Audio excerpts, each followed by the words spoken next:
materi. Kepada teman saya berikan kesempatan untuk memaparkan. Yang pertama, pengertian paragraf. Paragraf atau alinea adalah suatu gagasan yang berbentuk serangkai kalimat yang saling berkaitan satu sama lain dan suatu kesatuan pemikiran tersusun dari himpunan kalimat yang berkaitan dalam suatu untuk menyatakan gagasan utama. Yang kedua, jenis paragraf. Ada beberapa jenis paragraf yang umum digunakan dalam penulisan antara lain. Yang pertama, paragraf deskriptif. Paragraf ini digunakan untuk menggambarkan atau menjelaskan suatu objek, tempat, orang atau situasi dengan detail. Tujuannya adalah untuk memberikan gambaran yang jelas kepada pembaca tentang apa yang sedang dijelaskan. Yang kedua, paragraf naratif. Paragraf ini digunakan untuk menceritakan suatu kejadian atau pengalaman secara kronologis. Tujuannya adalah untuk menghibur atau mengajak pembaca melalui cerita yang disampaikan. Yang ketiga, paragraf persuasif. Paragraf ini digunakan untuk meyakinkan pembaca tentang suatu pendapat atau argumen tertentu. Tujuannya adalah untuk mempengaruhi pembaca agar setuju atau mengambil tindakan tertentu. Yang keempat, paragraf eksposisi. Paragraf ini digunakan untuk menjelaskan atau menguraikan suatu konsep, teori atau fakta secara objektif. Tujuannya adalah untuk memberikan informasi yang jelas dan terperinci kepada pembaca. Yang kelima, paragraf argumentatif. Paragraf ini digunakan untuk menyajikan argumen atau pendapat yang didukung oleh bukti atau alasan yang kuat. Tujuannya adalah untuk meyakinkan pembaca tentang kebenaran atau validitas pendapat yang disampaikan.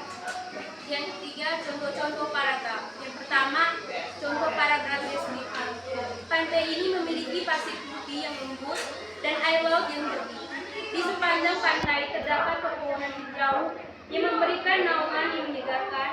Suasana pantai ini tenang dan damai, cocok untuk bersantai dan menikmati keindahan alam. 2. Contoh paragraf naratif. Pada suatu hari yang cerah, saya pergi bersama teman-teman saya. Kami bermain bola dan menikmati cuaca yang indah. Tiba-tiba, seekor burung hantu terbang di atas kepala kami dan membuat kami terkejut. Kami berlarian dan tertawa bersama, menciptakan kenangan yang tak terlupakan. Yang ketiga, contoh paragraf persuasif. Pendidikan adalah kunci untuk masa depan yang sukses. Dengan pendidikan yang baik, seseorang dapat membuka pintu kesempatan dan mencapai impian mereka.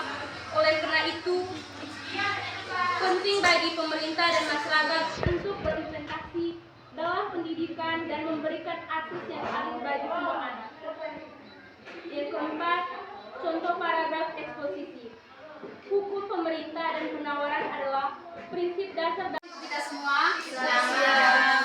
Terima kasih atas kesempatan yang diberikan kepada kami. Pada kesempatan ini, kelompok kami akan memaparkan materi berkaitan dengan paragraf yang di dalamnya termasuk pengertian, jenis, pengembangan, dan contoh paragraf. Sebelum itu,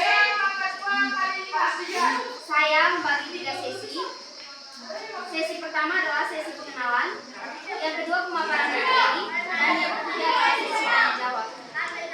Dalam sesi pengenalan, perkenalkan, nama saya Teresa Daud. Di sini saya sebagai moderator. Nama saya Veronica. Di sini saya dari materi 1. Perkenalkan, nama saya Suzana ini. Saya sebagai pemateri kedua. Perkenalkan, nama saya Bernadetta Sobirosyakar sebagai pemateri 4. Terima kasih buat teman-teman yang sudah memperkenalkan diri. Selanjutnya saya buka sesi kedua, yaitu pemaparan materi. Kepada teman saya berikan kesempatan untuk memaparkan. Yang pertama, pengertian paragraf. Paragraf atau alinea adalah suatu gagasan yang berbentuk serangkai kalimat yang saling berkaitan satu sama lain dan suatu kesatuan pemikiran tersusun dari himpunan kalimat yang berkaitan dalam suatu untuk menyatakan gagasan utama. Yang kedua, jenis paragraf.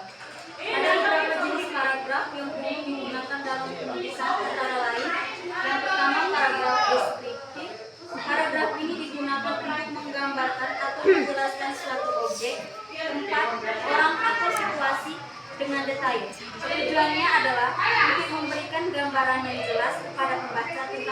yang sedang dijelaskan. Yang kedua, paragraf naratif. Paragraf ini digunakan untuk menceritakan suatu kejadian atau pengalaman secara kronologis. Tujuannya adalah untuk menghibur atau mengajak pembaca melalui cerita yang disampaikan. Yang ketiga, paragraf persuasif. Paragraf ini digunakan untuk meyakinkan pembaca tentang suatu pendapat atau argumen tertentu. Tujuannya adalah untuk mempengaruhi pembaca agar setuju atau mengambil tindakan tertentu. Yang keempat, paragraf eksposisi. Paragraf ini digunakan untuk menjelaskan atau menguraikan suatu konsep, teori atau fakta secara objektif. Tujuannya adalah untuk memberikan informasi yang jelas dan terperinci kepada pembaca. Yang kelima, paragraf argumentatif. Paragraf ini digunakan untuk menyajikan argumen atau pendapat yang didukung oleh bukti atau alasan yang kuat. Tujuannya adalah untuk meyakinkan pembaca tentang kebenaran atau validitas pendapat yang disampaikan.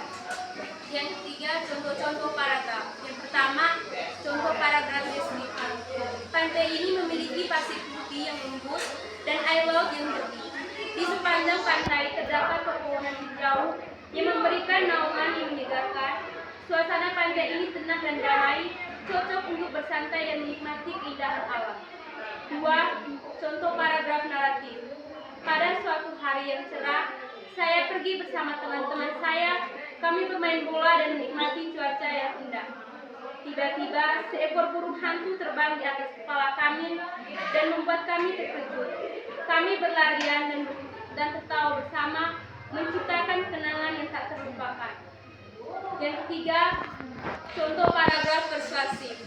Pendidikan adalah kunci untuk masa depan yang sukses. Dengan pendidikan yang baik, seseorang dapat membuka pintu kesempatan dan mencapai impian mereka. Oleh karena itu, penting bagi pemerintah dan masyarakat untuk berinvestasi dalam pendidikan dan memberikan akses yang adil bagi semua anak. Yang keempat, contoh paragraf eksposisi. Hukum pemerintah dan penawaran adalah prinsip dasar dalam hadapan sesuatu barang. Contoh paragraf argumentatif. Pemerintah harus melaksanakan kebijakan terkait penggunaan plastik sekali pakai. Plastik sekali pakai menyebabkan pencemaran lingkungan yang tinggi dan merugikan kehidupan laut. Dengan mengurangi plastik sekali pakai dan mendorong penggunaan alternatif ramah lingkungan, kita dapat melindungi lingkungan dan menjaga keberlanjutan planet ini. 4. Pengembangan paragraf. Pengembangan paragraf adalah proses pengembangan ide atau gagasan utama dalam sebuah paragraf atau tulisan yang lebih rinci dan terperinci. Berikut beberapa jenis pengembangan yang digunakan dalam penulisan antara lain. 1. Pengembangan dengan memberikan contoh. Dalam jenis pengembangan ini, penulis memberikan contoh konkret untuk mendukung atau mengilustrasikan gagasan utama. 2. Pengembangan dengan memberikan definisi. Jenis pengembangan ini melibatkan memberikan atau menjelaskan yang lebih rinci tentang konsep atau istilah yang digunakan dalam paragraf. 3. Pengembangan dengan memberikan urutan waktu. Dalam jenis pengembangan ini, penulis mengembangkan gagasan utama dengan memberikan urutan kronologis atau urutan waktu. 4. Pengembangan dengan memberikan perbandingan dan kontras. Jenis pengembangan ini melibatkan, membandingkan, dan kontras antara dua atau lebih hal untuk menggambarkan perbedaan atau kesamaan. Terima kasih kepada teman-teman kelompok yang telah menyampaikan materinya. Mungkin dari teman-teman ada yang mau bertanya? Tersengaja. Terima kasih teman-teman. Baik, terima kasih atas kesempatan yang diberikan kepada saya. Saya mewakili teman-teman yang bertanya, apa saja kebiasaan yang harus dihindari dalam membuat sebuah paragraf?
Selanjutnya, kami akan menjawab beberapa pertanyaan yang sudah disampaikan oleh teman-teman. Pertanyaan pertama dari kelompok 2 dengan bunyi pertanyaan, apa saja kebiasaan yang harus dihindari dalam membuat sebuah paragraf? Oke, untuk pertanyaan ini saya beri kesempatan kepada saudara Susan untuk menjawab. Baik, terima kasih atas waktu dan kesempatan yang diberikan kepada saya. Saya akan menjawab pertanyaan dari kelompok 2. Ini pertanyaannya, apa saja kebiasaan yang harus dihindari dalam membuat sebuah paragraf? Pertama, terlalu sering menggunakan kata yang sedang tren. Yang kedua, menggunakan kata sulit yang tidak perlu. 3, menggunakan istilah yang kurang tepat. 4, apa yang mau disampaikan kurang jelas. Yang kelima, terlalu banyak menggunakan tanda kisah. Yang keenam, paragraf terlalu panjang. Yang ketujuh, menggunakan kata serapan yang tidak tepat. Terima kasih. Terima kasih, Susan. Bagaimana teman-teman? Berikutnya, kami akan menjawab pertanyaan yang disampaikan oleh kelompok 1 dengan bunyi pertanyaan, apa saja kesalahan yang sering terjadi dalam menyusun sebuah paragraf? Kesempatan ini saya berikan kepada saudara Asri untuk menjawab pertanyaan. Terima kasih atas waktu dan kesempatan yang diberikan kepada saya. Sekarang saya akan menjawab pertanyaan dari kelompok. Kesalahan yang paling banyak adalah kesalahan dalam mengembangkan paragraf. Banyak yang belum mampu menggunakan pola-pola pengembangan secara baik. Selain itu juga, pada umumnya banyak yang belum mampu mewujudkan kesatuan dan kepaduan paragraf. Kesalahan lainnya adalah ketidakefektifannya bahasa. Sekian dan terima kasih. Terima kasih saudara Asri. Bagaimana teman-teman? Apakah ada sanggahan? Karena itu berakhirlah sudah posisi saya di sini sebagai moderator dan berakhir juga pemaparan materi kami di sini. Atas perhatian saya ucapkan terima kasih.